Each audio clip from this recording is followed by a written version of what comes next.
Jake. So this is going to be a Bach prelude from a prelude, fugue, and allegro.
Wow.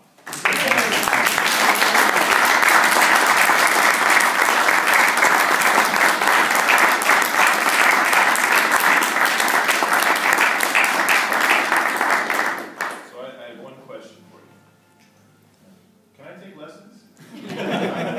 No, that's fantastic. How old are you? 14. Fantastic. You're doing really good work, and there's a lot of great stuff going on here. And one of the things I really enjoyed was how, in general, your left hand is really aware of the duration of notes, of the connection between notes, and that's a high level skill to get. It requires a lot of strength in your hand, strength in the fingers holding notes for their full value, but it also requires the will to make it happen and the intention to make it happen. So it's really working great. I also really like that you were able to take the rhythm of the piece and to sort of, when appropriate, spread it out. And especially the first two or three phrases, you took like a little bit of a breath at the end of each phrase, just a little bit of time. And that's, do you know the word rubato? Have you heard that word? It indicates a sort of freedom of beat, right? And you were doing that really well. So I think that your basic skills are really advanced for your age. It's really great. And the other thing is, when needed, you can really bring some power to the guitar. When your big crescendo here, you got a fantastic crescendo. Okay, so those are all great things. There's a couple of moments in the piece where I felt like you got almost a little bit too loud or too aggressive too soon.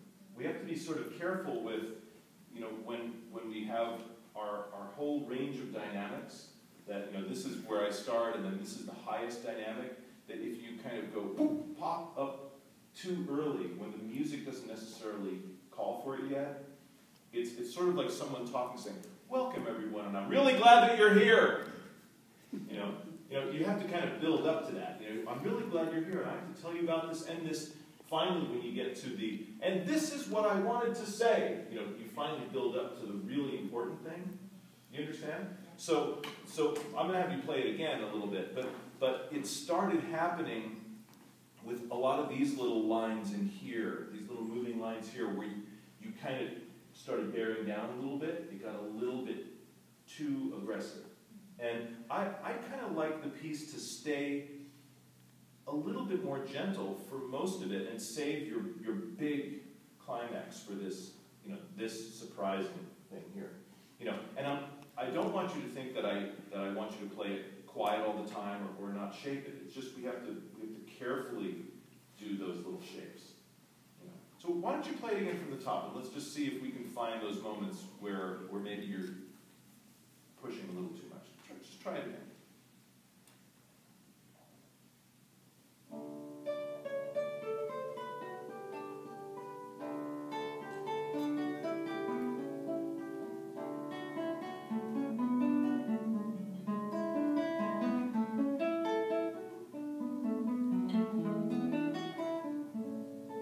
That opening phrase was already a little bit better. Where I notice that it gets a little bit sharp, like the way you're doing this opening, and the way you're easing off the ends of them, it's just really nice, ending with, it's really nice. But kind of right here,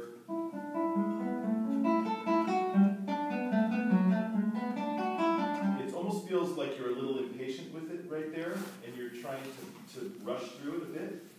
And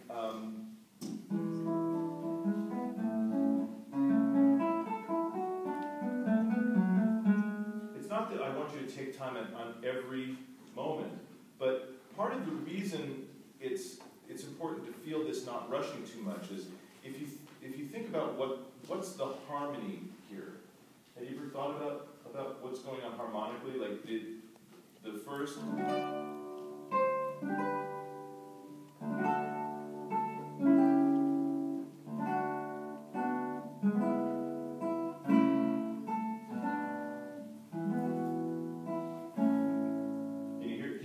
Can you sort of hear the harmony of it when I was playing that? So in a way, these first three measures only kind of have like two chords in them.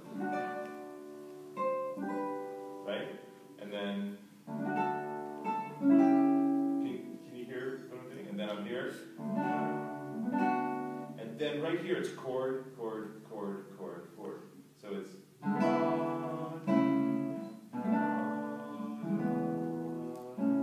Right? And so, because you kind of pushed through here, it made us not hear these arrival chords as well as we could. So, is it possible for you to take it right from here? Can you start from there, or do you need to start at the beginning? I can start from there. Great.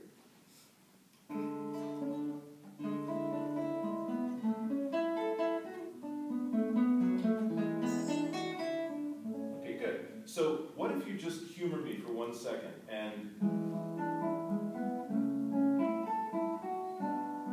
put a little tiny pause after each downbeat, a little one. And the technical term for this in the technical term is called agogic accent, which is like a technical term. But basically it means when you land on the downbeat, you just let it sit. And what it does for the audience is you're almost telling them, hey, listen to this chord. Hey, listen to that one. Hey, there's one. And then that one. I'm saying, hey, listen to that one. Now, they're not equally important, but I have this feeling now that you're going, and kind of rushing through it, and you're not quite giving us time to say, oh, listen to that one. Ah, there it is.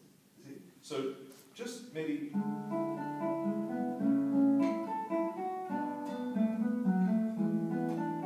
It's a tiny hold.